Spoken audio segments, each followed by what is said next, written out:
साथियों, पिछले 2-1 दिन से हम लोग अपने अध्ययन और अध्यापन का कार्यक्रम इस प्लेटफॉर्म के माध्यम से जारी नहीं रखा। वो इसलिए क्योंकि हम लोग अब तक जितने 3 टॉपिक को पढ़ रखे थे उन्हीं पर हम लोग क्वेश्चन को सॉल्व करने की कोशिश कर रहे थे कि कितने क्वेश्चंस हम बना सकते हैं। ध्यान में रखें कि जो क्वेश्चंस आपको दिए गए थे वह क्वेश्चंस आपके यूपीएससी लेवल के साथ साथ एसएससी लेवल पर भी दिया गया था। वे विद्यार्थी जो क्वेश्चन को सॉल्व करके हमारे पास सेंड किए थे व्हाट्सएप के माध्यम से, उनमें से कई विद्यार्थियों का बेहतर परफॉर्मेंस था, लेकिन वहीं कुछ विद्यार्थियों के परफॉर्मेंस बहुत डाउन थे। इसलिए हमें यह सीखने और समझने की ज़रूरत होगी कि अभी हमारी तैयारी बेहतर नहीं हुई है। इसलिए आपको कम से कम मल्टीपल रिवीजन करना चाहिए, वीडियो के साथ भी, लेक्चर के साथ, और साथ ही साथ आपको नोट्स भी बनाने चाहिए। सबसे अच्छा विद्यार्थी वही होता है जो लेक्चर को सुने, समझे और फिर कंटेंट को नोट करे। वह विद्यार्थी जो लेक्चर को इग्नोर कर रहे हैं या लेक्चर समझने की कोशिश नहीं करते हैं, वे या उनकी जो जीएस पर पकड़ होगी, समझ जो होगी, वो धुंधली पड़ जाएगी। इसलिए ऐसे में यह ज़रूरी हो जाता है कि चाहे आप एसएससी की तैयारी कर रहे हो, चाहे यूपीएससी की तैयारी कर रहे हो, बस दृष्टिकोण आपको बदलने हैं। जैसे हमने वहाँ पर कुछ क्वेश्चंस दे रखे थे कि खरीफ का फसल है, या फिर हमने यह भी कहा था कि गैर कृषि क्रिया से संबंधित कौन सा कार्य है और वह द्वितीय क्षेत्रक में आता है। तो ये सभी क्वेश्चंस आपके एसएससी में भी पूछे जा सकते हैं और आपके यूपीएससी यानी पीसीएस लेवल में भी पूछे जा सकते हैं, और इनको जानना बेहद ज़रूरी भी है। आपको हम बार बार कहते हैं कि यदि आपको ट्रस्ट ना हुआ करे तो आप कम से कम जो बाहर के नोट्स हैं, दिल्ली इलाहाबाद के जो नोट्स हैं, जो व्यक्ति पढ़ लिख करके वहाँ से आ रहे हैं, उनकी कॉपी को उठाइए, उनको पढ़ने की कोशिश करिए, देखिए, समझिए कि वहाँ पर क्या लिखा जाता है और क्या पढ़ाया जाता है। लेकिन बहरहाल फिर भी कोई बात नहीं, आप लोगों में से कई लोगों ने बेहतर परफॉर्मेंस किया था, कई लोगों ने क्वेश्चंस को सॉल्व किया और हमारे पास सेंड भी किए थे।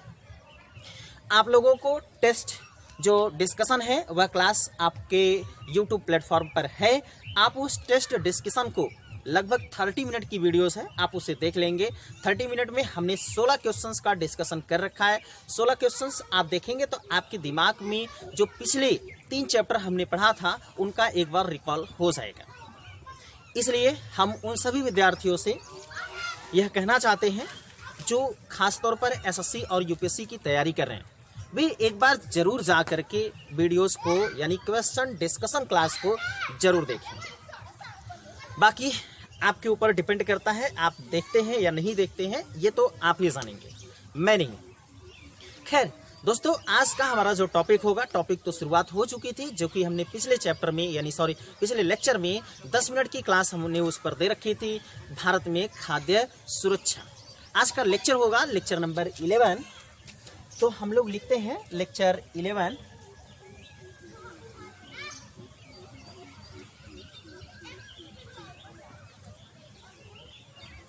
भारत में खाद्य सुरक्षा। दिख रहा है? Good.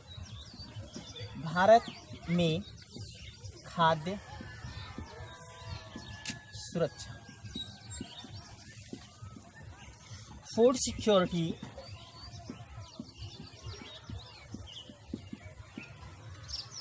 In India. Dearest parents, जैसा कि आपको बता दें कि इसी प्लेटफॉर्म पर आपकी इंग्लिश की क्लास भी चलाई जा रही है, ग्रामर का। आप लोगों में से वे विद्यार्थी जो यूपीएससी की तैयारी कर रहे हैं वो लोग भी इंग्लिश देखना चाहें तो देख सकते हैं, और जो नए विद्यार्थी आ रहे हैं वे लोग भी चाहें तो उस इंग्लिश के जो कंटेंट आपको प्रोवाइड किए जा रहे हैं एसएससी लेवल पर, आप उन्हें देख सकते हैं, समझ सकते हैं। टॉपिक चल रहा है उसमें क्वेश्चन टैग।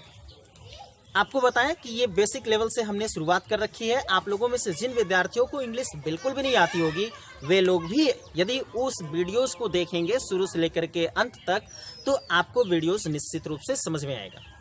अब तक हमने 2 से 3 लेक्चर इंग्लिश पर अपलोड कर रखे हैं क्वेश्चन टैग पर। आप देखेंगे फर्स्ट लेक्चर से तो आपको बेहद ही अच्छा लगेगा, बढ़िया से समझ में आएगा और आप चीज़ों को एनालिसिस भी कर सकेंगे। खैर मैं ये सूचना आप लोगों को इसलिए देना चाहता था कि कई लोग ऐसे हैं जो यूपीएससी की तैयारी कर रहे हैं, वे चाहते हैं कि उनकी इंग्लिश भी थोड़ी ठीक ठाक हो जाए, ग्रामर की बेसिक समझ हो जाए, वर्ड पावर हो जाए। तो वो लोग ग्रामर अगर सीखना चाहते हैं तो वहाँ पर जा करके आप सीख सकते हैं थोड़ा बहुत चीज़ों को। लेकिन एक बात को और ध्यान रखेंगे, जिन कंटेंट को आप सीखेंगे उन्हें नोट जरूर करिएगा, क्योंकि बार बार वीडियोस देखने में टाइम ज़्यादा लगेगा। आप एक बार नोट किए रहेंगे तो फिर से उस कंटेंट को जल्दी से आप रीड कर पाएंगे। और अगर कहीं समस्या होगी तो उसी टॉपिक पर जा करके वीडियोस को उतना ही देखेंगे जितना आपको जहां पर डाउट होगा। तो हमें लगता है कि आप समझ गए होंगे। तो चलिए शुरू करते हैं आज का यह टॉपिक, भारत में खाद्य सुरक्षा। टॉपिक का नाम है भारत में खाद्य सुरक्षा। पिछले टॉपिक में हमने समझ भी रखा था, पिछले लेक्चर में हमने हेडिंग लिखा था पिछले लेक्चर में खाद्य, ये है खाद्य सुरक्षा का अर्थ। चाहे हमसे ये पूछा जाए खाद्य सुरक्षा का अर्थ या खाद्य सुरक्षा से आशय की बात हो, ये देखिए आशय की बात हो तो पिछले क्लास में हमने कुछ चीज़ों को देख रखा था। आज 2-3 मिनट में उन चीज़ों को फटाफट यहाँ पर लिखते हैं। फर्स्ट हमने लिखा था कि सभी के लिए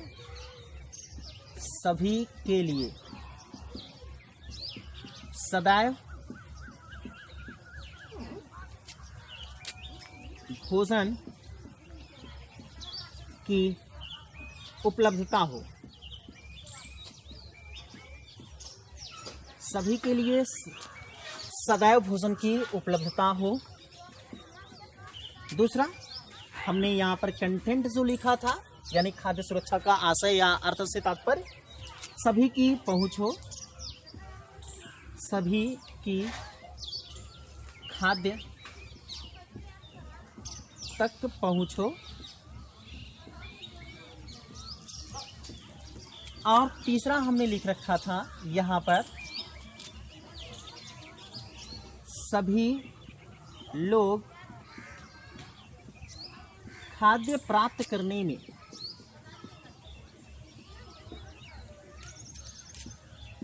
समर्थ हो। चलो सामर्थ्य हो ऐसा लिख देते हैं। तो भाई हमने यहाँ पर इतना पढ़ रखा था। हमने वहाँ पर बताया था कि इन सब चीज़ों का मतलब यहाँ पर जो लिखा गया है, उपलब्धता हो और खाद्य तक पहुँच हो, सभी लोग खाद्य प्राप्त करने में सामर्थ्य हो। अभी ये सीखने की कोशिश करेंगे कि इन वर्ड का मतलब क्या होता है, मीनिंग क्या होता है, तात्पर्य क्या होता है इन वर्ड से। फिर इसके बाद हमने एक चीज़ को और लिख रखा था।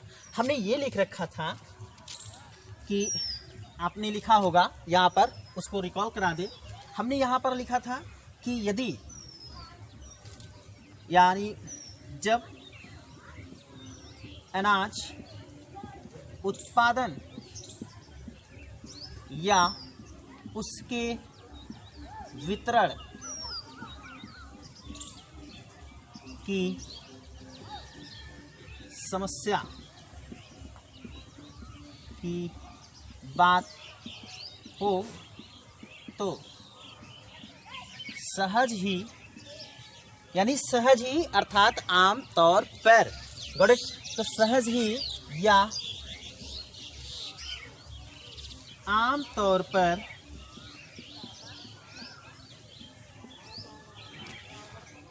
सर्वाधिक गरीब, या हमने इसी वर्ड को लिखा होगा निर्धन लोग ही प्रभावित होते हैं।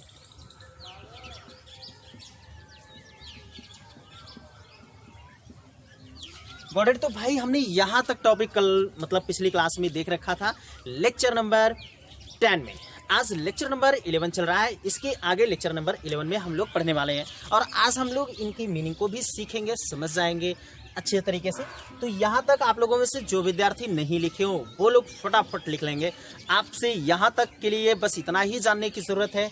यदि आपसे कोई ये पूछता है कि भाई बताओ खाद्य सुरक्षा से क्या तात्पर्य है, फूड सिक्योरिटी से क्या तात्पर्य है ना, तो आप बोलेंगे कि खाद्य सुरक्षा से आशय या तात्पर्य होता है कि सभी लोगों के लिए सदैव भोजन की उपलब्धता हो, साथ ही साथ सभी लोगों की खाद्य तक पहुंच हो और सभी लोग खाद्य प्राप्त करने में सामर्थ्य हो। बस इन 3 डेफिनेशन को, 3 बिंदुओं को आप याद रखेंगे, आप खाद्य सुरक्षा की मीनिंग को बता पाएंगे। अगर ये 3 चीज़ें आप नहीं बताते हैं, तीनों में से 1-2 भी छोड़ देते हैं, 1 या 2 छोड़ देते हैं, तो खाद्य सुरक्षा की मीनिंग पूरी नहीं हो पाएगी। इसलिए इस बात को आप जरूर सीखते रहें और समझते रहें कि खाद्य सुरक्षा को बताने के लिए तीनों की जरूरत पड़ेगी। आई होप कि आप समझ गए होंगे। तो जल्दी से इसको फटाक से लिखिएगा और इसके बाद फिर हम क्या करते हैं, आगे बढ़ते हैं।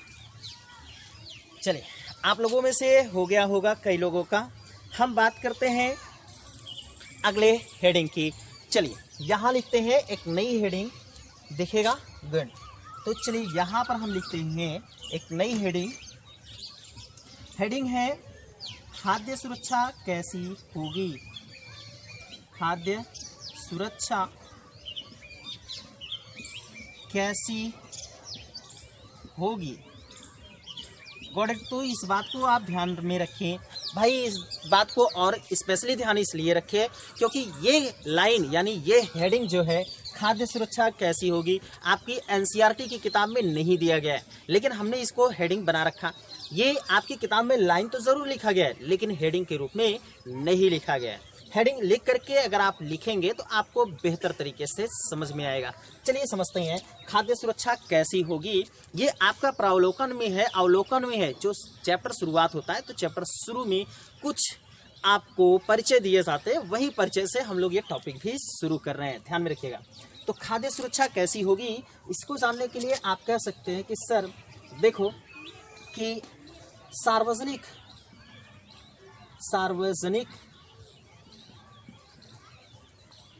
वितरण प्रणाली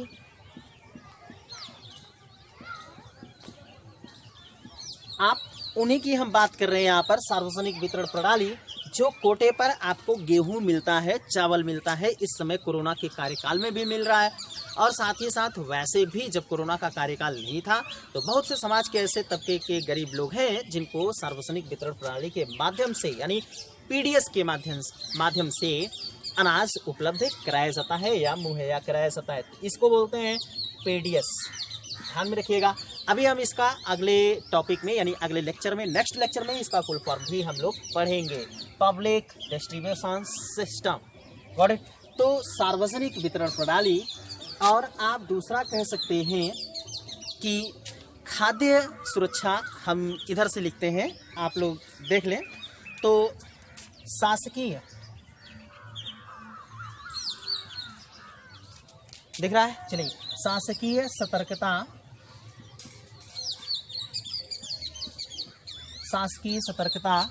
और खाद्य सुरक्षा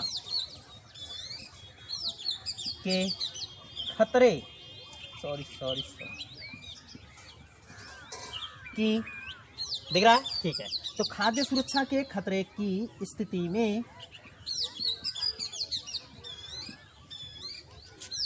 सरकार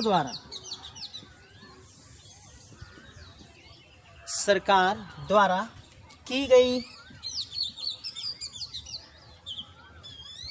दिख रहा है, चलिए भाई, कार्यवाही पर निर्भर करता है। Got it. तो भाई इस बात को जरूर ध्यान में रखेंगे। तो यहाँ पर आप कह सकते हैं कि अगर आपसे कोई ये पूछे कि भाई खाद्य सुरक्षा कैसी होगी कहीं पर, तो आप बोलेंगे कि भाई खाद्य सुरक्षा ना सार्वजनिक वितरण प्रणाली जो है और शासकीय सतर्कता जो है, साथ ही साथ खाद्य सुरक्षा के खतरे की स्थिति में, इन तीनों की स्थिति में सरकार द्वारा जो कदम उठाए जाते हैं, सरकार द्वारा जो कार्यवाही की जाती है, उसी पर डिपेंड करती है खाद्य सुरक्षा की कैसी होगी। Got it. ध्यान में रखिएगा, खाद्य सुरक्षा का मतलब हमने यहाँ पर बता रखा है। खाद्य सुरक्षा का मतलब होता है कि सभी लोगों के लिए भोजन सदैव उपलब्ध हो, यानी हमारे लिए या पूरे भारत के सभी नागरिक जो है, चाहे गरीब हो चाहे अमीर हो, सभी लोगों के लिए भोजन क्या हो, उपलब्ध हो, इसकी बात की जा रही है। ऐसा नहीं है कि जो अमीर व्यक्ति हैं वो जा करके भोजन को खरीद लें और बाकी लोगों के लिए कम पड़ जाए। या हम बाद में जाते हैं, हम 2 घंटे बाद जाते हैं तो पता लगता है कि वहाँ पर दुकान पर राशन ही खत्म हो गया। तो ऐसी बात नहीं है। खाद्य सुरक्षा का मतलब होता है कि हम चाहे जब भी जाएँ तो 24 घंटे हमें वहाँ पर भोजन मिल सके। भोजन का मतलब अनाज की बात हो रही है भाई। ऐसा नहीं है कि वहाँ पर पके पकाए भोजन मिल जाएगा और आप खा करके चले आएंगे, ऐसा बिल्कुल भी नहीं है। वहाँ पर अनाज वगैरह हमें मिलेगा, तो इसकी बात की जा रही है। तो 24 घंटे अनाज अगर उपलब्ध होते हैं कहीं पर, तो वो है सदैव भोजन उपलब्ध होना। अगली बात करता है खाद्य सुरक्षा की, वहाँ तक यानी खाद्य सुरक्षा यानी जो है यहाँ पर सभी की खाद्य तक पहुँच हो। सभी की खाद्य तक पहुँचो, इसका मतलब कि अगर जब वितरण होता है तो वो वितरण हमारे पास तक भी हो, दूसरे समुदाय के पास तक भी हो। ऐसा नहीं है कि हम गरीब हैं तो हमारे पास तक ना हो और बाकी लोग जो सामने हैं उन लोगों को मिल जाए, बाकी हम लोगों को ना मिले। तो इसका मतलब ये हुआ कि खाद्य तक सबकी पहुँच हो, इसका मतलब सभी लोगों तक खाद्य आराम से पहुँच जाए। भाई देखो, ये NCERT में वर्ड लिखे गए हैं। अगला है सभी लोग खाद्य प्राप्त करने में सामर्थ्य हो, अर्थात इसका मतलब कि सभी लोगों के पास इतना धन हो कि वो पौष्टिक आहार से संबंधित जितने अनाजों की ज़रूरत हो उसे वो खरीद सके। जैसे कहने का मतलब ये नहीं है कि हम अनाज को इतना ज़्यादा महंगा कर दें कि अमीर व्यक्ति तो उसका उपभोग कर लेगा लेकिन जो गरीब व्यक्ति है उसका उपभोग ना कर पाए, तो वहाँ पर ये जो थर्ड रूल्स है ये काम नहीं करता है। यहाँ पर दिया है सभी लोग खाद्य प्राप्त करने में सामर्थ्य हो, चाहे कोई वनवासी हो, चाहे अनुसूचित जाति का हो, अनुसूचित जनजाति का हो, और अन्य पिछड़ा वर्ग का हो, या महिला हो या बच्चे हो, कोई भी व्यक्ति है, अगर वो खाद्य प्राप्त करने में सामर्थ्य है, कहने का तात्पर्य यह है कि उसके पास इतना धन है कि वह क्या कर सकता है, जो उच्च गुणवत्ता के या जितने गुणवत्ता के पौष्टिक आहार ज़रूरत होंगे शरीर के, अगर वह उन्हें खरीद लेता है, प्राप्त कर सकता है, तो इसका मतलब है कि वह सामर्थ्य है। और यही वजह है कि सरकार क्या करती है, PDS के माध्यम से दाम को कम कर देती है ताकि उस चावल और अनाज को सभी व्यक्ति खरीद सके, चाहे वो गरीब हो और चाहे थोड़े से अमीर हो। आई होप कि आप समझ गए होंगे। तो यहाँ पर देखो भाई, यहाँ पर लिखा गया है खाद्य सुरक्षा कैसी होगी, इसकी बात की जा रही है। तो अब बोलोगे आप कि सर देखो, यह ना खाद्य सुरक्षा जो है यह डिपेंड करता है, यह आप ऐसे लिख सकते हैं कि यह सार्वजनिक वितरण प्रणाली और शासकीय सतर्कता तथा खाद्य सुरक्षा के खतरे की स्थिति में सरकार द्वारा जो कार्यवाही की जाती है, सरकार जो कार्य करता है इसको मैनेज करने के लिए, तो उसी को हम बोलते हैं कि खाद्य सुरक्षा ऐसी होगी। आई होप कि आप समझ गए होंगे। तो जल्दी से इसको लिखिएगा, फटाक से स्क्रीनशॉट लिया करिए भाई, जल्दी लिखा करिए और स्क्रीनशॉट ले लिया करिए। तो इतना हम लोग पिछले चैप्टर में पढ़ रखे थे। चलिए आगे बढ़ते हैं और नई हेडिंग को पढ़ने की कोशिश करते हैं। चलो भाई, नेक्स्ट हेडिंग है खाद्य सुरक्षा क्या है। देखिए, तो हेडिंग लिखते हैं, दिख रहा है, गुड। तो खाद्य सुरक्षा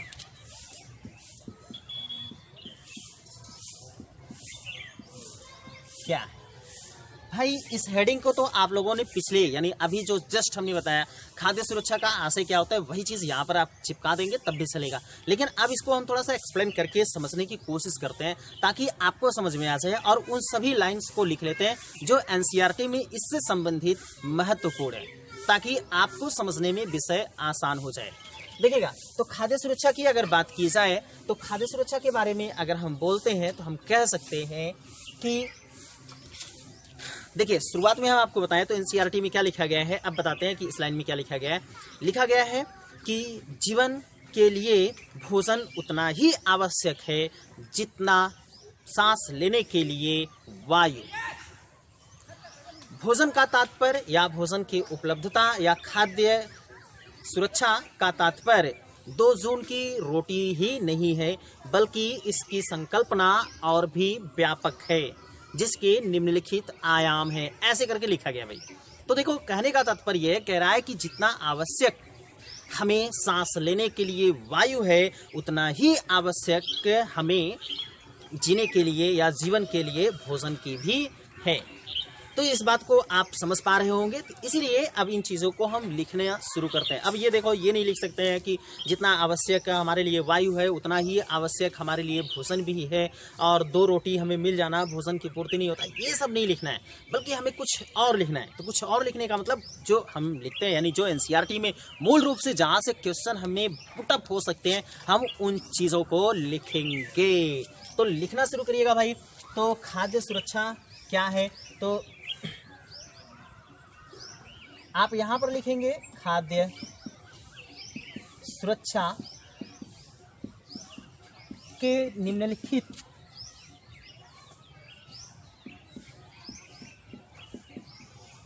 आयाम हैं। भाई खाद्य सुरक्षा के निम्नलिखित आयाम हैं, पहला हम लोग लिखेंगे, और पहला हमने जो कि लिख रखा था, पहले भी देख रखा था, खाद्य उपलब्धता, यानी सभी के लिए खाद्य उपलब्धता, खाद्य उपलब्धता। करेक्ट। तो खाद्य उपलब्धता से हम बात करना शुरू करते हैं। देखो भाई, खाद्य उपलब्धता का तात्पर्य, यानी हम कह सकते हैं इसका तात्पर्य जैसे एनसीईआरटी में दिया है भाई, वही चीज को लिख रहे हैं। ठीक है, तो खाद्य उत्पादन, खाद्य उत्पादन, खाद्य, चलो यहाँ ठीक से लिखते हैं भाई, खाद्य उत्पादन, खाद्य आयात,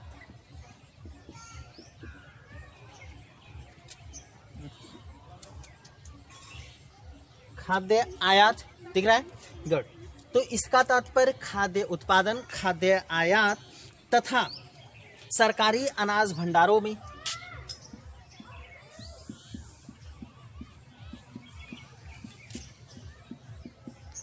सरकारी अनाज भंडारों में संचित पिछले वर्ष के स्टॉक से है। तो भाई ये देखो, पहला पॉइंट जो था फर्स्ट यहाँ पर जो है कि खाद्य उपलब्धता क्या है। अगर इसकी बात की जाती है तो आप बोलेंगे कि इसका तात्पर्य ये होता है कि इसका खाद्य उत्पादन, खाद्य आयात तथा सरकारी अनाज भंडारों में संचित पिछले वर्ष के स्टॉक से है, तभी तो सबके लिए उपलब्ध रहेगा ना। यही फर्स्ट बताया था हमने कि उपलब्धता यानी सदैव सबके लिए उपलब्धता की बात जब की जाएगी तो इसका मतलब 24 घंटे के लिए उपलब्ध होना चाहिए। तो यहाँ पर देखिए, अगर उत्पादन ज़्यादा होगा तो 24 घंटे उपलब्ध होगा, आयात अगर हम ज़्यादा कर लेते हैं तभी 24 घंटे हम उपलब्ध कर सकते हैं। खाद्यान्न इसीलिए तो कमी हो जाती है, तो हम विदेशों से आयात भी करते हैं। और बात करें तो सरकारी अनाज में यानी सरकारी अनाज भंडारों में संचित पिछले वर्ष के स्टॉक से है, तो हम क्या करते हैं, पिछले वर्ष से यानी जितना भी है उसको हम संचित किए रहते हैं। अब ऐसा थोड़ी है कि आज उत्पादन किया और आज ही उसको रख देंगे स्टॉक में, ऐसा बिल्कुल भी नहीं कर पाएंगे। तो इसलिए यह बेहद ज़रूरी हो जाता है। तो खाद्य उपलब्धता का तात्पर्य होता है। अब देखो, आप लोग ये सोचोगे कि सर तो हम क्या करेंगे, जैसे अगर हमें एग्जाम में आ गया लिखने के लिए तो हम लिखेंगे कैसे? भाई मेरे, आपको बस इतना ही लिखना है, खाद्य सुरक्षा। उसमें यह पूछा जा सकता है कि खाद्य सुरक्षा से सर्वाधिक प्रभावित लोग कौन कौन से होते हैं समाज में। तो अब आपको वहां पर बताना होगा कि सर्वाधिक जो मतलब सर्वाधिक असुरक्षित लोग जो हैं खाद्य सुरक्षा से, वो कौन कौन से हैं। तो आप बता सकते हैं कि महिलाएं होती हैं, अनुसूचित जाति जनजाति के लोग होते हैं, सुदूर क्षेत्रों में जो आदिवासी रहते हैं वो लोग रहते हैं। तो ये सब आपको बताना होगा। ठीक है, तो बस आपको यहाँ पर ये समझ में आना चाहिए कि खाद्य सुरक्षा से क्या तात्पर्य होता है। ठीक है, हमें आप में से भी आज जो हम टॉपिक पढ़ाने वाले ना, काफ़ी इंटरेस्टिंग है। आप इस चीज़ को सीख करके आप खुद अपने घर पर अप्लाई कर सकते हैं कि क्या आप खाद्य सुरक्षा से जो है सिक्योर हैं या फिर नहीं है। Got it? तो ध्यान में रखेंगे। दूसरी बात हम करते हैं, तो दूसरी हेडिंग जो हमें लिखना है, तो यहाँ पर फर्स्ट हेडिंग था खाद्य उपलब्धता, दूसरी हेडिंग है सभी की पहुँच, यानी सभी तक खाद्य की पहुँच। तो हम यहाँ पर लिख सकते हैं पहुंच का अर्थ या आशय। भाई पहुंच का अर्थ या आशय आप कर सकते हो। तो यहाँ पर यानी पहुंच या आशय का अर्थ से तात्पर्य होता है कि सभी लोगों को पर्याप्त भोजन यानी सभी लोगों तक अनाज पहुंचता रहे। तो आप यहाँ पर ऐसे कह सकते हैं कि सभी लोगों तक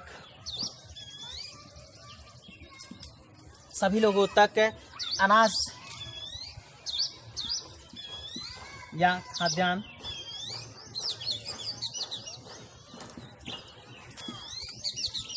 खाद्य की आपूर्ति हो। Got it? तो यानी सभी लोगों तक खाद्यान्न या खाद्य की आपूर्ति हो, मतलब पहुंचे। तो ध्यान में रखिएगा, एनसीईआरटी में पहुंचे ऐसा कुछ लिखा गया होगा, हमने आपूर्ति लिख दिया, मतलब एक ही है। ठीक है, गॉट इट? तो यहाँ से आप सीख सकते हैं। आप थर्ड जो है, आप थर्ड को लिख सकते हैं, जल्दी जल्दी लिखा करिए आप लोग। थर्ड को लिख सकते हैं सामर्थ्य का अर्थ, हमने जो अभी तीसरे में पढ़ा था, सामर्थ्य।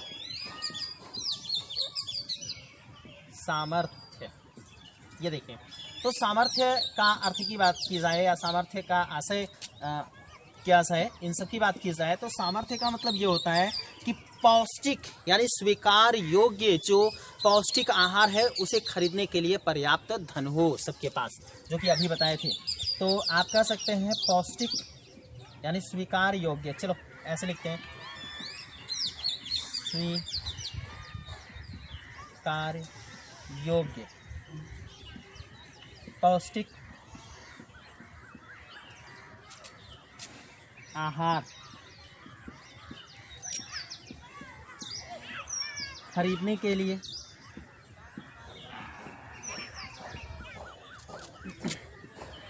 सबके पास, दिख रहा है, सबके पास पर्याप्त धन हो। Got it. तो भाई यहाँ पर ना इन 3 चीज़ों को लिख सकते हैं। ये देखो खाद्य सुरक्षा का क्या अर्थ होता है, निम्नलिखित आयाम होते हैं, जो कि शुरुआत में ही हमने आराम से पढ़ रखा था, देख लिया था। चलो जल्दी से आप इनको क्या करते हैं, जल्दी से आप इनको लिखिए क्योंकि टाइम कम है, तो हम जल्दी बढ़ते हैं। एक बात को ध्यान में रखिएगा, जो विद्यार्थी एसएससी की तैयारी कर रहे हैं वे लोग भी इसको नोट कर लेंगे क्योंकि ये इंपॉर्टेंट चीज़ है भाई, आपको बता दे रहे हैं ये इंपॉर्टेंट है क्योंकि आपको ये जानना चाहिए। तो खाद्य सुरक्षा आपको पता होना चाहिए। जब कभी आप किसी समाज में या कहीं पर भी बैठ करके बातें करेंगे ना तो लोग आपसे पूछते हैं, और जब ऐसी अवस्था में जब पूछेंगे आपको नहीं पता रहेगा तो फिर थोड़ा सिर नीचे हो जाता है और आपको लोग ये बोलते हैं कि यार कहाँ पढ़ते हो। तो यार आपके साथ साथ मेरा भी ना कैरेक्टर जो होगा थोड़ा सा ढीला हो जाएगा, तो इसलिए ऐसा ना करिएगा, आप बढ़िया से पढ़िए, मस्त से पढ़िए। चलो स्क्रीनशॉट लीजिए जल्दी से और आगे बढ़ते हैं। हो गया होगा भाई, चल। सो दोस्तों मिटाना तो चाहते थे इसको, लेकिन यहाँ पर एक हेडिंग को समझना है, तो एक नई हेडिंग को मैं यहाँ पर लिख दे रहा हूँ, आप उसको 1 मिनट के अंदर समझ जाएंगे। आपको हम यहाँ लिख रहे हैं हेडिंग, ध्यान से समझ लीजिएगा। ये नई हेडिंग हम लिख रहे हैं, इसके लिए नहीं है भाई, थोड़ा सा आप समझ पाएंगे तो समझ पाएंगे। चलो यहाँ लिखते हैं, तो यहाँ पर एक हेडिंग कर लेते हैं। हेडिंग के लिए हमने ऐसा हैच बना करके रखा है, तो आप इसे लिख सकते हैं और यहाँ पर देख सकते हैं कि किसी देश में खाद्य सुरक्षा, किसी देश में खाद्य सुरक्षा सुनिश्चित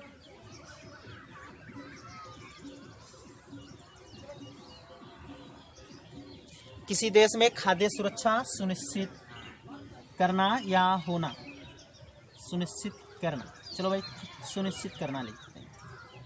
तो देखो ये आपकी एक हेडिंग बन जाएगी, आप इसे हेडिंग बना सकते हैं। Got it. तो इस बात को आप ध्यान में रखेंगे, किसी देश में खाद्य सुरक्षा सुनिश्चित करना या सुनिश्चित होना। आपसे पूछा जाए कि भाई देखो आप मान लीजिए ब्यूरोक्रेट्स बन गए, आप अधिकारी बन गए, और आपसे कहा जाएगा कि आप अपने क्षेत्र में क्या करो, खाद्य सुरक्षा पर ध्यान दीजिए। अब आप खाद्य सुरक्षा पर कैसे ध्यान देंगे, तो आप बोलेंगे कि सर जब सभी के लिए क्या होगा, भोजन उपलब्ध होगा 24 घंटे, और यानी सरकारी अनाज भंडारों में भी संचित होना चाहिए और सभी लोगों की वहाँ तक पहुँच होना चाहिए और सभी लोग उसको खरीदने में पर्याप्त सामर्थ्य हो। तो जब इतनी स्थिति रहेगी तभी तो खाद्य सुरक्षा वहाँ पर सुनिश्चित हो पाएगी। अगर इनमें से कोई भी एक चीज़ नहीं हुआ तो खाद्य सुरक्षा सुनिश्चित नहीं हो पाएगा। इस बात को आप बखूबी ध्यान में रखिएगा। Got it. तो अगर खाद्य सुरक्षा सुनिश्चित करना है तो ये तीनों चीज़ें ज़रूरी हैं। तो यहाँ पर एक हेडिंग लिख लीजिएगा, किसी देश में खाद्य सुरक्षा सुनिश्चित करना। तो आप बोलेंगे किसी देश में खाद्य सुरक्षा तभी सुनिश्चित हो सकती है जब सभी लोगों के लिए, हम पहले हेडिंग की बात कर रहे हैं, जब सभी लोगों के लिए सदैव या 24 घंटे खाद्य उपलब्धता हो। दूसरा, खाद्य तक पहुँच हो। तीसरा, खाद्य प्राप्त करने में सभी लोग सामर्थ्य हो। इन 3 की बात की जाएगी। तो चलो ये भी हेडिंग खत्म हुई। अगली हेडिंग हम पढ़ते हैं, यहाँ से आप आगे बढ़ते हैं। Got it. तो ये आप लोग लिख चुके होंगे। चलो चलिए भाई, तो जो आपकी एनसीईआरटी में क्वेश्चन पूछा गया है वही क्वेश्चन मैं भी आपसे पूछ सकता हूँ या पूछ रहा हूँ। इस किताब में, एनसीईआरटी की किताब में लिखा गया है कि खाद्य सुरक्षा क्यों जरूरी है। ध्यान में रखिएगा। तो हम इस पे चर्चा कर लेते हैं। हेडिंग है खाद्य सुरक्षा क्यों जरूरी है। ये देखिए, तो आप लोगों में से जो लोग पढ़े लिखे होंगे, पहले से सारी चीज़ों को सीख रहे होंगे, उन्हें समझ में आ रहा होगा कि खाद्य सुरक्षा क्यों जरूरी है या खाद्य सुरक्षा क्यों।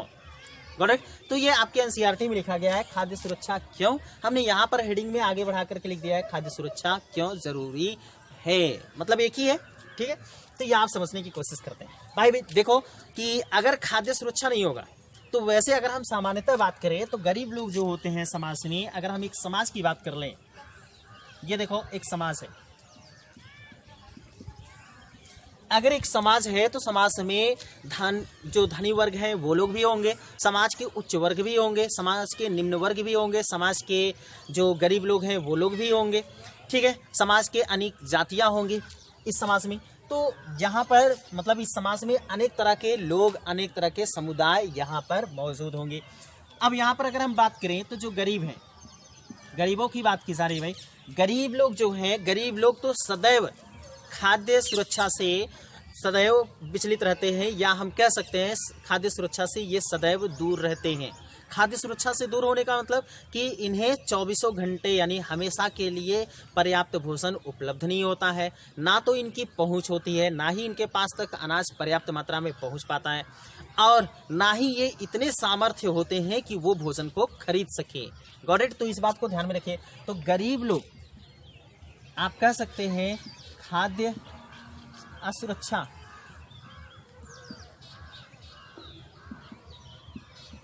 देखिए तो गरीब लोग खाद्य असुरक्षा की दृष्टि से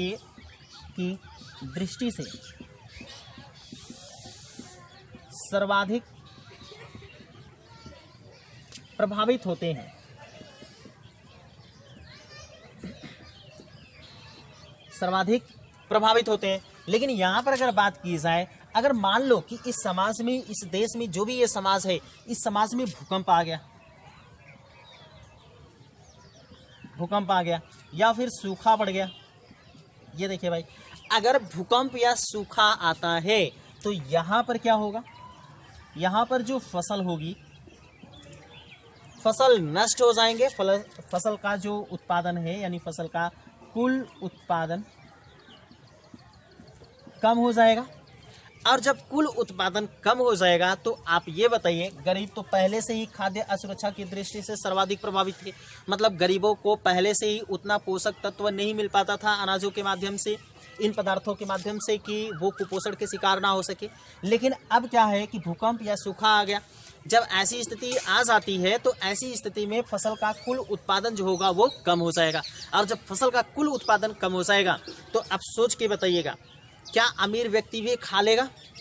तो अब यहाँ पर उसके लिए भी दिक्कत होगी, या एक सामान्य व्यक्ति जो है वह भी भोजन की उपलब्धता या सुनिश्चित खाद्य सुरक्षा की दृष्टि से प्रभावित हो जाएगा।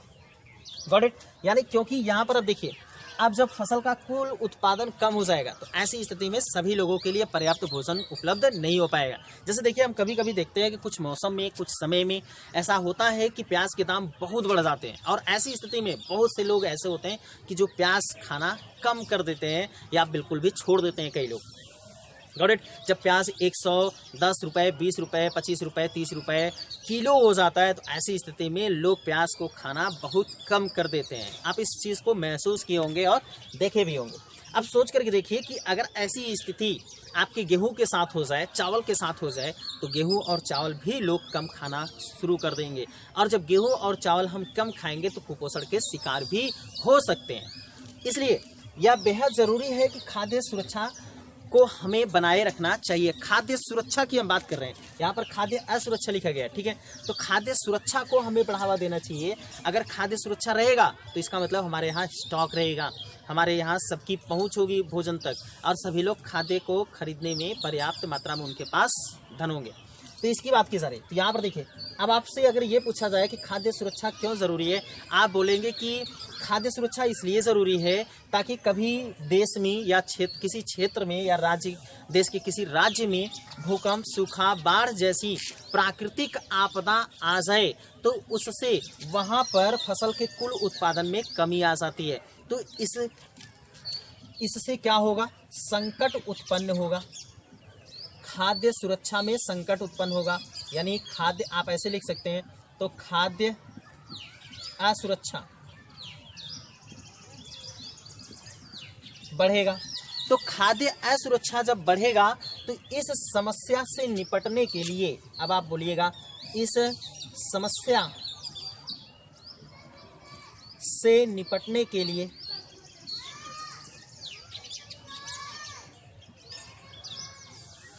इस समस्या से निपटने के लिए खाद्य, दिख रहा है भाई, गुड, चलो, खाद्य सुरक्षा जरूरी है।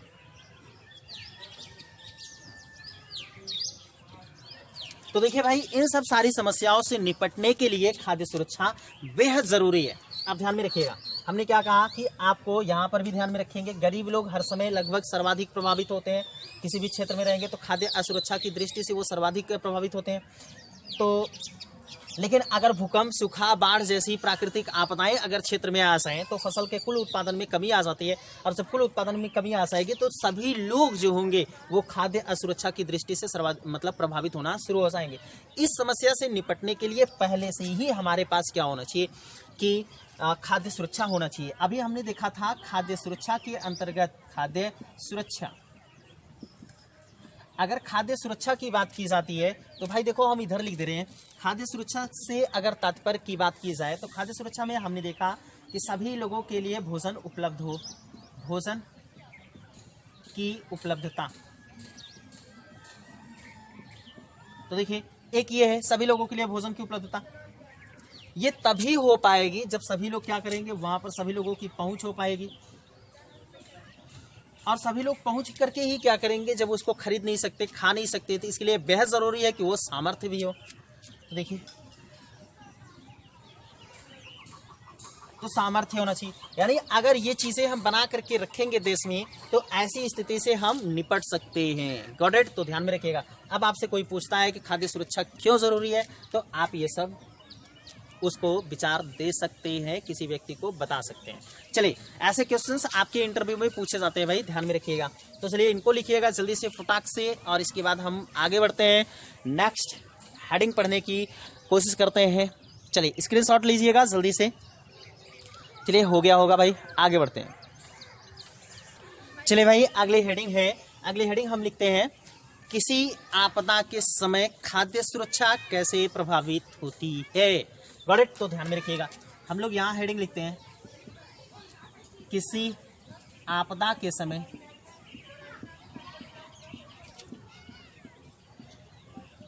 खाद्य, दिख रहा है? गुड। तो किसी आपदा के समय खाद्य सुरक्षा कैसे प्रभावित होती है। चलो यहाँ समझने की कोशिश करते हैं भाई, किसी आपदा के समय खाद्य सुरक्षा कैसे प्रभावित होती है, इसकी बात कर लेते हैं। तो देखो यार ना, आप लोगों को पता है कि अगर किसी क्षेत्र में, हमने अभी यहाँ पर समझने की कोशिश किया था कि अगर किसी क्षेत्र विशेष में, यानी यहाँ पर मान लें कि ये कोई क्षेत्र है, तो ध्यान से देखिएगा, ये एक क्षेत्र है, और इस क्षेत्र में प्राकृतिक आपदा आ जाती है, प्राकृतिक आपदा। ये देखिए, इस क्षेत्र में अगर प्राकृतिक आपदा मतलब सूखा या बाढ़, सूखा या बाढ़ आ जाती है, तो ऐसी स्थिति में इस क्षेत्र में जो होगा, सूखा या बाढ़ आने की वजह से, यानी बढ़ने की वजह से फसल का जो कुल उत्पादन होगा, यानी आप कह सकते हैं फसल का कुल उत्पादन ये कम हो जाएगा, और फसल की ही नहीं, बाकी और भी चीज़ों का कुल उत्पादन जो होगा वो कम हो जाएगा। ये आपको समझ में आ रहा होगा, ठीक है? तो सिर्फ फसल के ही उत्पादन में कमी नहीं आएगी, बाकी जो भी चीज़ें रहेंगी उन सभी में जो उत्पादन होगा, उत्पादन में कमी आ जाएगी। अब देखिए, यहाँ पर जब कुल उत्पादन में कमी आ जाएगी तो जो प्रभावित क्षेत्र होगा, प्रभावित क्षेत्र, यानी प्रभावित क्षेत्र का मतलब आप यहाँ पर कह सकते हैं कि यहाँ पर देखिए, तो ये हमारा प्रभावित क्षेत्र है, और इस प्रभावित क्षेत्र में खाद्य पदार्थ जो होगा, प्रभावित क्षेत्र में खाद्य, हम उन्हीं खाद्य की बात कर रहे हैं जिनकी चर्चा अभी हमने शुरुआत में कर रखी थी, ध्यान में रखिएगा। तो अगर यहाँ पर प्रभावित क्षेत्र में खाद्य की बात की जाए तो अब इस प्रभावित क्षेत्र में खाद्य का जो उत्पादन होगा वो कम हो जाएगा, ध्यान में रखिएगा। अब खाद्य में क्या होगी, कमी आएगी, गॉट इट। तो अब देखिएगा जब खाद्य में कमी आएगी तो इससे मतलब इससे क्या होगा, तो इससे आप बोल सकते हैं कि सर इसकी मांग बढ़ जाएगी। हम कीमतें नहीं बल्कि लिख दें मांग बढ़ेगी, गॉट इट। ध्यान में रखिए, ध्यान से समझते रहिएगा भाई, मांग बढ़ेगी। जैसे समझने की कोशिश करिएगा, अगर हमने मान लिया कि यहाँ पर हम देखते हैं कि पहले इस क्षेत्र में और ये 2 क्षेत्र थे या 3 क्षेत्र थे, ठीक है। इन तीनों क्षेत्रों में यहाँ पर गेहूं का उत्पादन होता था, गेहूं यहाँ पर होता था 10 केजी। एज ए एग्जाम्पल के थ्रू समझने की कोशिश करिएगा, यहाँ पर गेहूं का उत्पादन है 7 केजी और यहाँ पर गेहूं का उत्पादन है 5 केजी। ये देखिए, अगर इस तरह से गेहूं का उत्पादन हो रहा है हर क्षेत्रों में, तो अब इससे क्या होता है, पूरे देश की जो खाद्यान्न समस्या थी उससे निपटा जाता था। यानी यहाँ से इन तीनों क्षेत्रों से पूरे देश में गेहूं की आपूर्ति हो जाती थी, सभी लोगों के लिए गेहूं उपलब्ध हो जाते थे। लेकिन इस बार हुआ क्या, इस बार ये हुआ, अगर मान लेते हैं कि यहाँ पर जनसंख्या थी, चलिए जनसंख्या मान लेते हैं कि इसमें जनसंख्या जो थी वो 100 लोग थे, 100 लोग कुल जनसंख्या। ये देखिए, तो अगर कुल जनसंख्या 100 है और 100 लोग इतने गेहूं को खा करके अपना साल भर बिता लेते थे, साल भर के समय को पूरा कर लेते थे। बट अब क्या हुआ, यहाँ पर आपदा, यानी जैसे आप कह सकते हैं कि यहाँ पर सूखा आ गया, इस क्षेत्र में सूखा पड़ गया।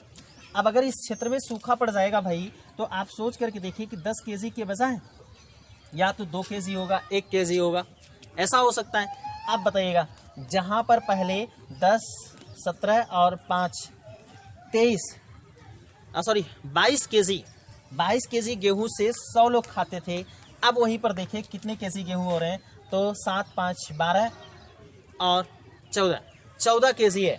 यानी जहाँ पर पहले 22 केजी था, हम अगर पहले की बात कर लें, इनकी बात कर लें, तो पहले जो कुल उत्पादन था वो 22 केजी था। ये देखिए, गेहूं का जो कुल उत्पादन था वो 22 केजी था और इस 22 केजी में 100 लोग खाते थे, 100 लोग। चलिए हमने बराबर कर दिया 100 लोग। लेकिन अब क्या हुआ, आप सोच करके देखिए कि यहाँ पर लगभग कितना आ रहा है, 14 केजी। यहाँ पर लगभग टोटल 14 केजी आ रहा है। जब यहाँ पर टोटल 14 केजी आ रहा है, ये देखिए दिख रहा है, गुड। तो यहाँ पर 14 केजी आ गया। अब की बात हो रही है जब यहाँ पर सूखा पड़ गया। अब बताइएगा, जब 14 केजी है तो पहले तो 14 केजी में यही लोग खाते थे, लगभग 12 केजी में 2 ही केजी इन दोनों क्षेत्रों से ज़्यादा है और पूरे क्षेत्र के लिए चाहिए था कितना, 22 केजी। अब कितना घट गया भाई, लगभग आप बोल सकते हैं कि सर जी कहीं ज़्यादा होता तो हमने नहीं लिख दिया, कम और ज़्यादा तो नहीं लिख दिया। देखो भाई, यहाँ पर क्या था कि 2 तो पहले तो 22 केजी होता था, अब कितना हो रहा है, 14 केजी हो रहा है। इसका मतलब ये हुआ कि 7, 5, 12, 13, 14 केजी। तो ठीक है सर, ठीक है। तो चलिए यहाँ पर बात कर लेते हैं। तो ये 14 केजी अब हो रहा है। अब ये बताइए, आप सोच करके बताइएगा कि इतनी जनसंख्या खा सकती है, नहीं खा सकती। लगभग हो गया कितना, 8 केजी कम हो गया है। कितनी केजी कम हो गए, 8 केजी कम हो गया भाई, 8 केजी। इतना केजी गेहूं का उत्पादन कम हो गया है। अब इतने किलो गेहूं का उत्पादन जब कम हो गया तो अब, लेकिन है तो कितनी जनसंख्या, 100 जनसंख्या है, 100 लोग गेहूं की मांग करेंगे, खाएंगे। अब यहाँ पर क्या होगा, ये 2 केजी गेहूं यहाँ पर बचा है, अब इसका दाम बढ़ जाएगा। कुछ लोग आएंगे बोलेंगे हमें चाहिए, कुछ लोग आएंगे हमें चाहिए, हमें चाहिए, हमें चाहिए, हमें चाहिए, हमें चाहिए। सभी लोग जब इसी को मांगेंगे तो जो विक्रेता होगा, जो बेचने वाला होगा, वो बोलेगा कि जहां पर पहले 20 रुपया किलो था अब हम 200 रुपया किलो देंगे। Got it. तो इस बात को ध्यान में रखिए। यानी अब क्या हो रही है, कीमतें बढ़ जाएंगी। क्यों कीमतें बढ़ रही है, क्योंकि मांग बढ़ गई। पहले मांग इतनी नहीं थी, पहले 2-4 लोग मांगते थे, लेकिन अब बहुत से लोग यहाँ पर मांग रहे हैं कि हमें गेहूँ चाहिए, हमें गेहूँ चाहिए। ठीक है, जैसे ही इस समय आप कह सकते हैं कोरोना के समय में बहुत सी ऐसी स्थितियां बनी हुई हैं, इसलिए पीडीएस का जो वितरण था वो सभी लोगों को समान रूप से अब इस समय किया जा रहा है। खैर, हम उस पर बाद में टॉपिक पर डिस्कशन करेंगे जब हम योजना और कुरुक्षेत्र पढ़ेंगे तब। तो यहाँ पर देखिए, अब यहाँ पर क्या होगा कि मांग बढ़ गई, और जैसे ही मांग बढ़ेगी तो जो बेचने वाला है वो क्या करेगा, उसको महंगा कर देगा। तो यानी इससे आप कह सकते हैं कीमतें जो होती हैं वो बढ़ जाती हैं। अब बताओ भाई, अगर कीमतें बढ़ गई तो कौन खरीद पाएगा, गरीब या अमीर? सही बात, अब अमीर ही इसका उपभोग कर पाएगा, गरीब बेचारा उपभोग नहीं कर पाएगा। तो देखो भाई, जो गरीब होगा,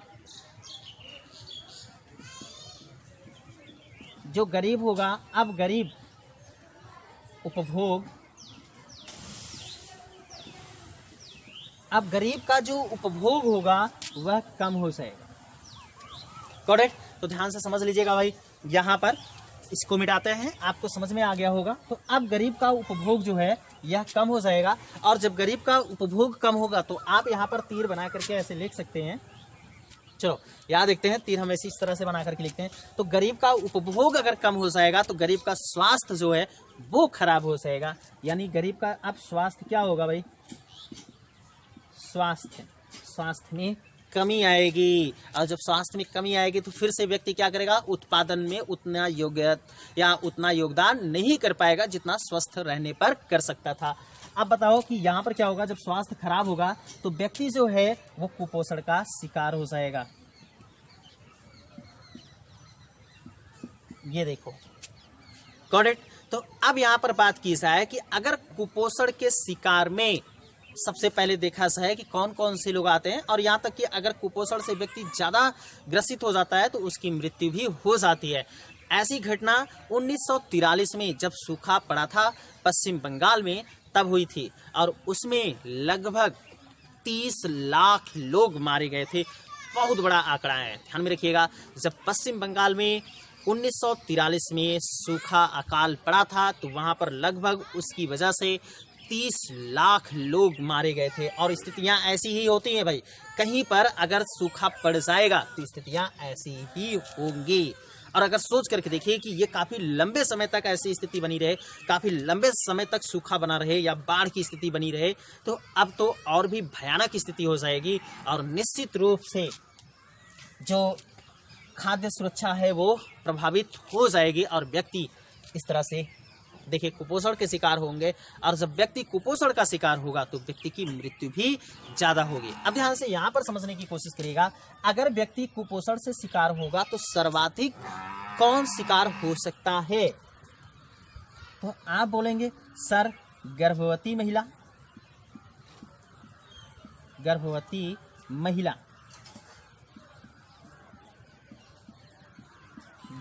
महिला इससे ज़्यादा प्रभावित होती है। फिर स्तनपान कराने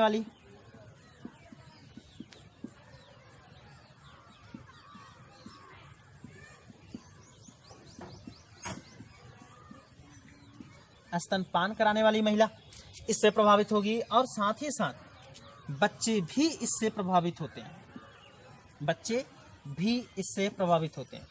और कुछ दूसरे समुदायों की हम बात कर लें तो आप कह सकते हैं अनुसूचित जाति एवं अनुसूचित जनजाति,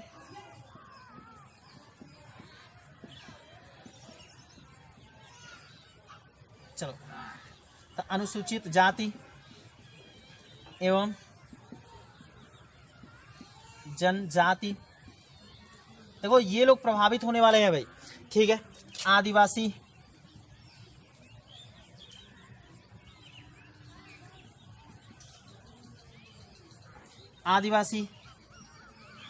चलो अन्य कर देते हैं, आदिवासी भी इससे प्रभावित होंगे।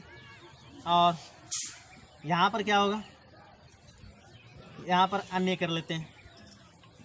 तो अन्य कई और समुदाय होंगे जो सबसे ज़्यादा इससे प्रभावित होंगे, और हमने आपको बताया अभी कि ये स्थिति पश्चिम बंगाल में 1943 में बन गई थी।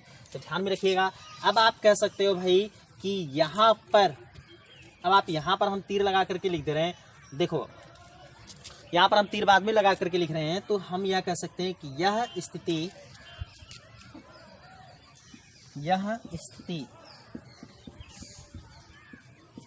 पश्चिम बंगाल में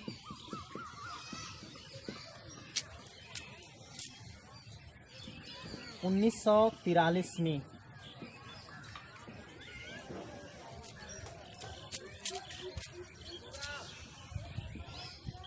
बनी थी। बनी थी का मतलब अकाल पड़ा था भाई, सूखा पड़ा था, ये सब यहाँ से देख सकते हैं। Got it. तो यह स्थिति पश्चिम बंगाल में 1943 में बनी थी, जिसमें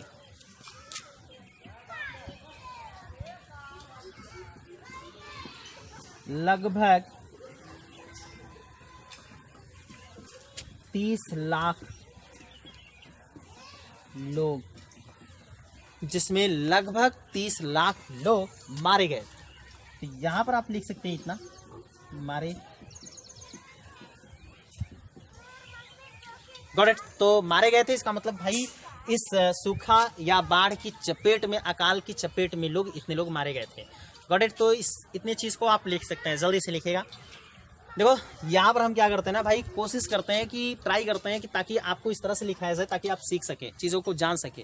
नहीं तो वैसे लिखा दिया जाएगा ना एनसीईआरटी की तरफ पूरी की पूरी, तो हमें लगता है कि आप जल्दी सीख नहीं पाएंगे, समझ नहीं पाएंगे। इस तरह से अगर हमारे पास एक आरेख रहेगा तो हम जल्दी से विषय को समझ पाएंगे। मुझे इसी तरह से समझ में आता है, इसलिए मैं कोशिश करता हूँ कि आपको भी इसी तरह से समझ में आएगा। उम्मीद ऐसा करता हूँ, इसलिए आपको इस तरह से पढ़ाता भी हूँ। तो आप जल्दी से फटाक से इसको नोट करिएगा। तो फटाक से आप इसको नोट कर सकते हैं भाई। ये आप चाहे तो उदाहरण बना सकते हैं और चाहे तो कुछ और भी वैसे ही बना करके आप लिख सकते हैं, आपके ऊपर डिपेंड करता है।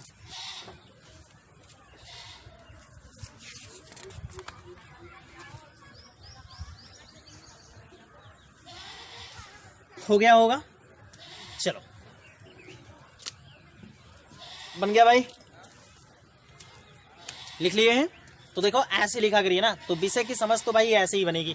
मुझे लगता है कि विषय की समझ के लिए सबसे बेहतर तरीका यही है। और आप लोगों बराबर वीडियोस को देखा करिए, वीडियोस के कंटेंट को नोट कर लिया करिए भाई, ठीक है। Got it. तो इस बात को ध्यान में रखिएगा। चलिए आगे पढ़ते हैं, एक नई हेडिंग को जल्दी से समाप्त कर लेते हैं और फिर इसके बाद एक अगली हेडिंग पढ़ते हैं, उसके बाद वीडियो को समाप्त कर लेते हैं। चलो दोस्तों, एक दो फैक्ट को जल्दी से जान लेते हैं, सीख लेते हैं, पता कर लेते हैं। आपको बताएं कि भारत में 1943 से लेकर के अब तक वैसा अकाल कभी नहीं पड़ा जैसा अकाल पश्चिम बंगाल में 1943 में था।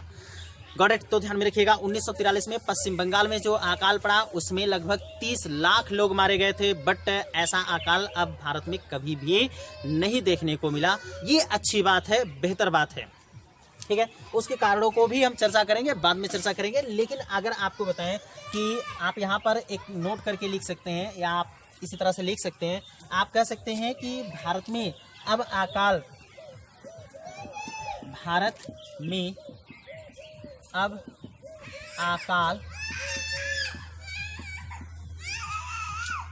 पश्चिम बंगाल के जैसा कभी नहीं, चलो दिख रहा है भाई, कभी नहीं पड़ा। परंतु आपको जान करके आश्चर्य होगा कि अभी भी भारत में कुछ राज्य ऐसे ही हैं, कुछ क्षेत्र ऐसे हैं जहां पर अकाल जैसी स्थितियां बनी रहती हैं, लेकिन उतनी बड़ी मात्रा में नहीं है जितनी बड़ी मात्रा में आपके पश्चिम बंगाल में था। और वो राज्य कौन सा है? तो एक राज्य है उड़ीसा। ये देखिए, उड़ीसा एक ऐसा राज्य है जहां पर दो क्षेत्र हैं। एक है कालाहांडी, उड़ीसा के आप कह सकते हैं उड़ीसा के कालाहांडी।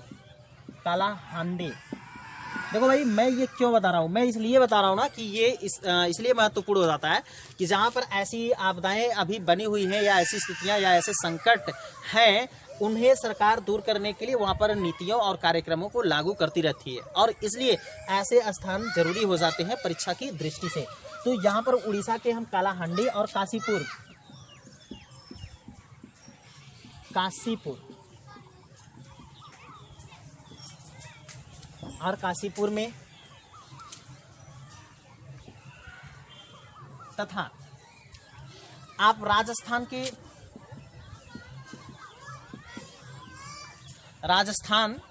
के बारन जिला है, बारन जिले, राजस्थान के बारन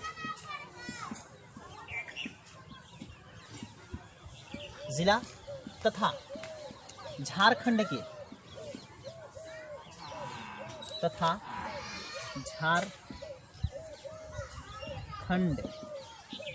के पलामू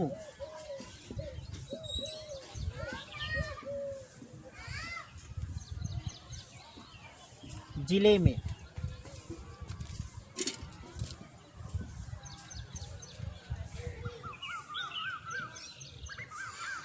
सूखा जैसा अकाल या अकाल की स्थिति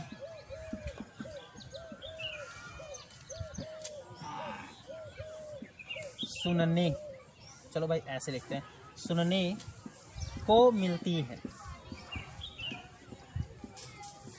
गॉट इट। तो इस बात को आप ध्यान में रखेंगे, ये आपको कुछ भी नहीं था, बस हमने यहाँ पर इन दो नामों को आपको ध्यान में रखने की बात की कि जैसे अगर आप इंटरव्यू में पहुँचते हैं तो इंटरव्यू में ये पूछा जा सकता है कि अच्छा ये बताइए कि भारत में कोई और स्थान ऐसा है जहाँ पर अकाल जैसी स्थितियाँ बनी हुई हैं। तो आप बता सकते हैं कि हाँ सर, अभी भी उड़ीसा के कालाहांडी और काशीपुर ऐसे स्थान हैं जहाँ पर अकाल जैसी स्थितियाँ कई वर्षों से देखने को मिल रही हैं या सुनने को मिल जाती हैं। तो ये आपकी इंटरव्यू के लेवल पर इन चीज़ों को जानना चाहिए, रट्टा नहीं मारना है, बस ऐसे ही समझ लेना है। और अगर इन सब चीज़ों को आप जानते रहेंगे तो यहाँ पर आपको नीतियों बनाने का मौका मिलेगा, नीतियाँ बनाने के लिए आपको मौके दिए जाएंगे, तो आप यहाँ पर नीतियाँ बना सकते हैं और कुछ नया अपने आप को प्रस्तुत कर सकते हैं। तो चलिए यहाँ तक हमने लिख लिया। एक अगली हेडिंग लिखते हैं हम लोग कि खाद्य असुरक्षा कौन, यानी असुरक्षित कौन है, कौन से लोग हैं जो खाद्य असुरक्षित हैं। तो हेडिंग लिखिएगा, खाद्य असुरक्षित कौन है, खाद्य असुरक्षित कौन। ये देखो भाई, ये हेडिंग है हमारी, खाद्य असुरक्षित कौन। तो अभी यार हमने बता रखा खाद्य असुरक्षित कौन होगा। सबसे पहले शुरुआत में ही बता दिया गया कि मैक्सिमम तो गरीब लोग तो हर समय, गरीब जो समाज के लोग हैं वो हर समय लगभग खाद्य असुरक्षा या खाद्य असुरक्षित माने जाते हैं। जो गरीब लोग होंगे वो सदैव खाद्य असुरक्षित कहे जा सकते हैं। बट अकाल अगर पड़ता है, कभी कभी समस्याएं आती है, तो ऐसी स्थिति में कई लोग खाद्य असुरक्षित हो जाते हैं, यानी खाद्य सुरक्षा की दृष्टि से प्रभावित हो जाते हैं, आप ऐसा कह सकते हैं। यहाँ पर देखिए पूछ रहा है खाद्य असुरक्षित कौन है, मतलब किन किन लोगों के पास खाद्य की उपलब्धता ठीक से नहीं हो पाती है। तो आप बोलेंगे कि गरीब हैं, गरीब लोग हैं। साथ में आप कह सकते हैं कि ये गरीब लोग, आप देख सकते हैं कि चलो यहाँ पर दूसरे में लिखते हैं भाई, तो गरीब लोग होते हैं। और इसके बाद भूमिहीन, श्रमिक जो हैं, अनियत मजदूर जो हैं,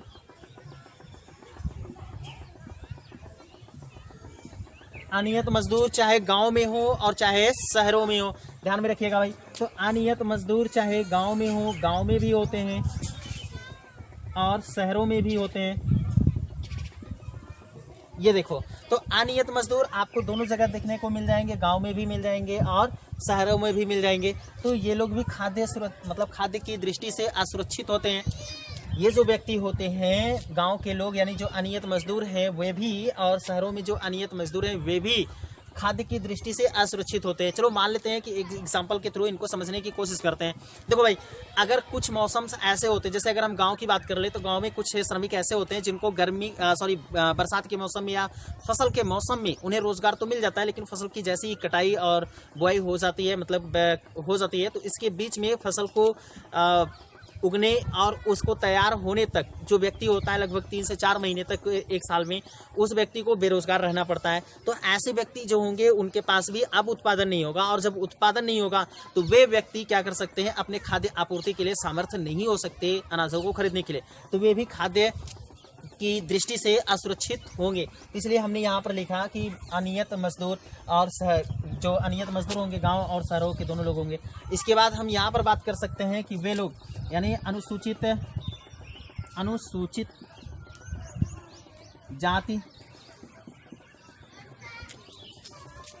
जाति एवं जनजाति, तो ये लोग भी भाई खाद्य की दृष्टि से असुरक्षित होते हैं। भाई ध्यान में रखिएगा, यहाँ पर पूछा जा रहा है, हेडिंग में लिखा गया था खाद्य असुरक्षित कौन है, तो खाद्य असुरक्षित ये लोग होते हैं। ठीक है, अब यहाँ पर आदिवासी कर सकते हैं। देखो वही सारी चीजें ना जो हम लोग पढ़ चुके थे, उन्हीं सारी चीजों की बात की जा रही है। तो ये लोग खाद्य असुरक्षित महसूस किए जाते हैं। महिलाएं होती हैं जो बेबीज होते हैं, जो बच्चे यानी गर्भवती महिला जो होती है, आप यहाँ पर लिख सकते हैं अगर लिखना चाहेंगे तो, गर्भवती महिला।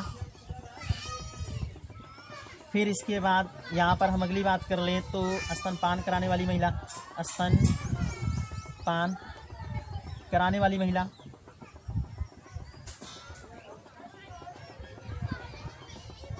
देखो भाई, अगर ये समस्याएं हम जानते रहेंगे ना तो हम इन्हीं के लिए विशेष उपाय करेंगे। कल को अगर मान लीजिए आप ब्यूरोक्रेट्स बनते हैं, तो जब ब्यूरोक्रेट्स बनेंगे तो किसके लिए उपाय करेंगे? जब इनको जानते रहेंगे कि अच्छा इन्हीं के पास ये सारी समस्याएं रहती हैं, तो इन्हीं के पास से समस्याओं को दूर करने के लिए ही तो आप काम करेंगे ना, नीतियां बनाएंगे। तो इसलिए हमें जानने की जरूरत पड़ेगी कि किनके पास ये समस्याएं बन सकती हैं या किनके पास ये समस्याएं रहती है। Got it? तो इस बात को ध्यान में रखिएगा। तो यहाँ पर अगली बात हम कर लेते हैं। देखो भाई, इतनी सारी चीजें हो गई। फिर इसके बाद अगर हम बात करें तो यहाँ पर कर सकते हैं, अभी हमने कहा कि 5 वर्ष से कम बच्चे जो होते हैं, 5 वर्ष दिख रहा है, चलो 5 वर्ष से कम बच्चे, जो 5 वर्ष से कम उम्र के बच्चे होते हैं वे लोग भी खाद्य की दृष्टि से असुरक्षित महसूस किए जाते हैं। तो ये सारी चीज़ें हैं, आप इन्हें लिख सकते हैं। ये कोई बहुत बड़ी बात नहीं है, आप लोग पढ़ भी चुके हैं। मतलब बड़ी बात तो है, लेकिन यहाँ पर टॉपिक में हमारे कहने का मतलब कि आपको सीखने में, क्योंकि आप इसको पहले से ही सीख चुके हैं, तो आप यहाँ पर लिख सकते हैं। इतना लिखना हो तो लिखिए। इसके बाद हम जल्दी से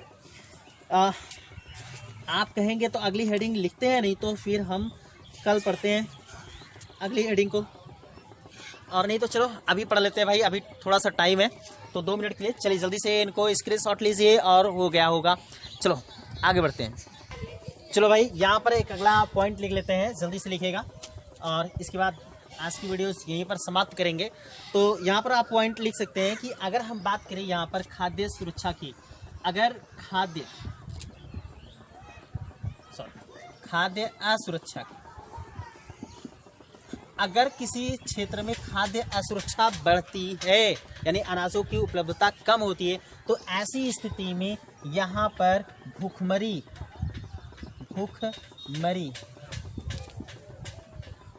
की समस्या आएगी कि नहीं आएगी, बढ़ेगी कि नहीं बढ़ेगी? तो आप बोल सकते हैं कि भूखमरी की समस्या आ सकती है या आएगी। तो चलो भाई, यहाँ पर हमने ऊपर की तरफ तीर लगा दिया, मतलब यहाँ पर आप कह सकते हैं भूखमरी बढ़ेगी या भूखमरी आ सकती है, या आ सकती है। ये देखिए, आ सकती है। ठीक है, तो यहाँ पर आप ध्यान समझ सकते हैं खाद्य सुरक्षा, भूखमरी, यानी खाद्य सुरक्षा अगर बढ़ती है किसी क्षेत्र में तो वहाँ पर भूखमरी आ सकती है या भूखमरी बढ़ सकती है। तो इस तरह से आप इसको लिख सकते हैं। अब अगर आपको बताया जाए कि यहाँ पर जो आपको ध्यान में रखने की बात है वह यह लिखने की ज़रूरत है कि खाद्य सुरक्षा, यानी ऐसा लिख सकते हैं कि भूखमरी गरीबी की एक अभिव्यक्ति, भूखमरी गरीबी की एक अभिव्यक्ति मात्र नहीं है। देखो भाई, यहाँ पर ना अभिव्यक्ति का मतलब क्या होता है, आप लोगों में से बहुत से विद्यार्थी जानते हैं कि अभिव्यक्ति का तात्पर्य क्या होता है। यानी जो कुछ हम बोलते हैं, लिखते हैं, पढ़ करके दिखाने की कोशिश करते हैं, जो कुछ भी हम करके दिखाने की कोशिश करते हैं वही हमारी क्या है, अभिव्यक्ति है। हम क्या करते हैं, यहाँ पर कुछ चीज़ों को हम समझाने की कोशिश करते हैं, लिख करके समझाने की कोशिश करते हैं, ये भी एक प्रकार की अभिव्यक्ति है। बोल करके समझाने की कोशिश करते हैं, ये भी अभिव्यक्ति है। चित्रों के माध्यम से, आरेखों के माध्यम से समझाने की कोशिश करते हैं। ये भी क्या है, एक अभिव्यक्ति है। तो अभिव्यक्ति का तात्पर्य क्या होता है? अभिव्यक्ति का तात्पर्य होता है कि किसी व्यक्ति को जो कुछ भी हम अपना एक्सप्रेस करना चाहते हैं उन सभी चीज़ों को मिला करके हम कहते हैं अभिव्यक्ति है। ये हमारी व्यक्ति की अभिव्यक्ति है। तो यहाँ पर आप लिख सकते हैं कि भूखमरी गरीबी की एक अभिव्यक्ति ही नहीं है। यानी भूखमरी आ गया तो इसका मतलब सिर्फ वो गरीबी को ही नहीं बताएगा, बल्कि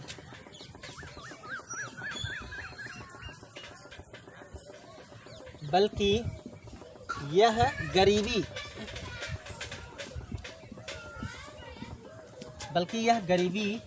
लाती भी है।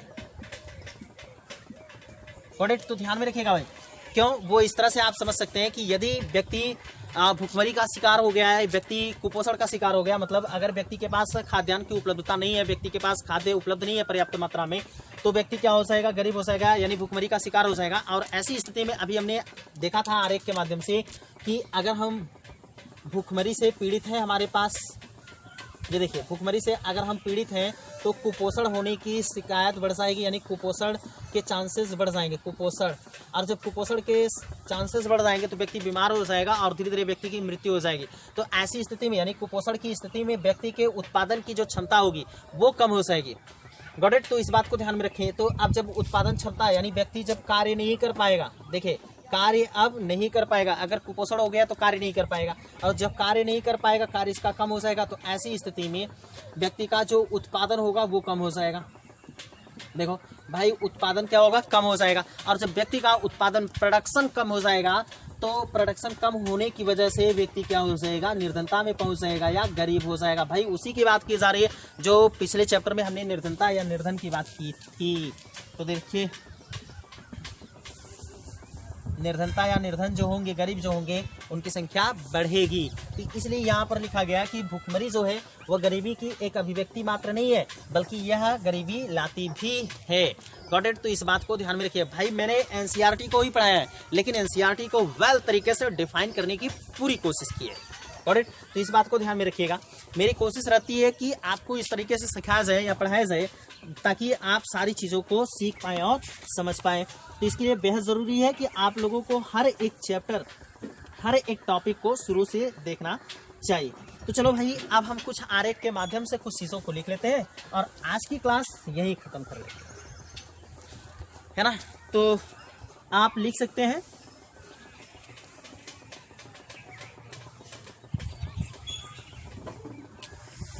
और यहाँ पर इतना तो लिख ही चुके हैं, तो इतना लिख चुके हैं तो फिर कोई बात नहीं है। हम एक हेडिंग लिख लेते हैं, वैसे हेडिंग लिख करके छोड़ दीजिएगा। भूखमरी के आयाम। टाइम काफ़ी हो गया है तो हम लोग लिख लेते हैं भूखमरी के आयाम।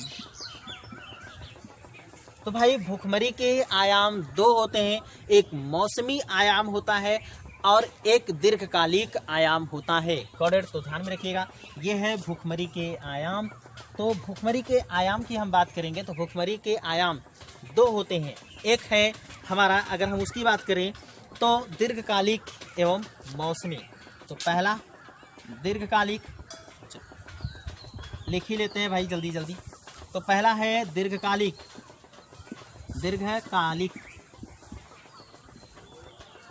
और दूसरा मौसमी।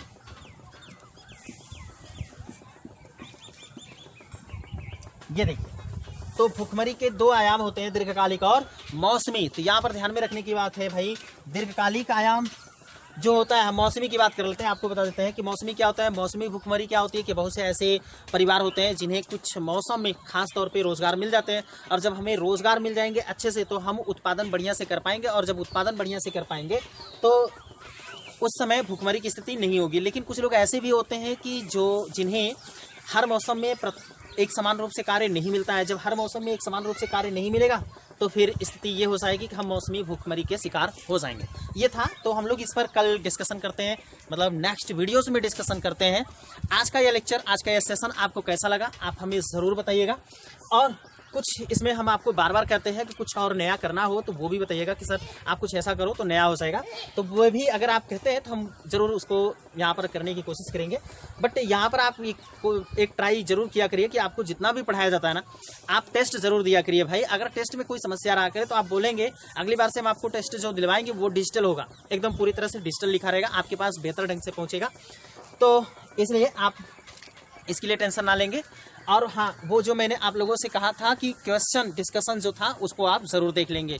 Got it. तो अब आज के लिए साथियों बस इतना ही, और रिवीजन करते रहिएगा, दोहराते रहिएगा। कल हो सकता है हम लोग इस लेक्चर को कंप्लीट कर लेंगे, इस टॉपिक को भी समाप्त कर लेंगे। तो आज के लिए बस इतना ही, दीजिए मुझे इजाज़त। तब तक के लिए till then take care, bye bye, जय हिंद, जय भारत।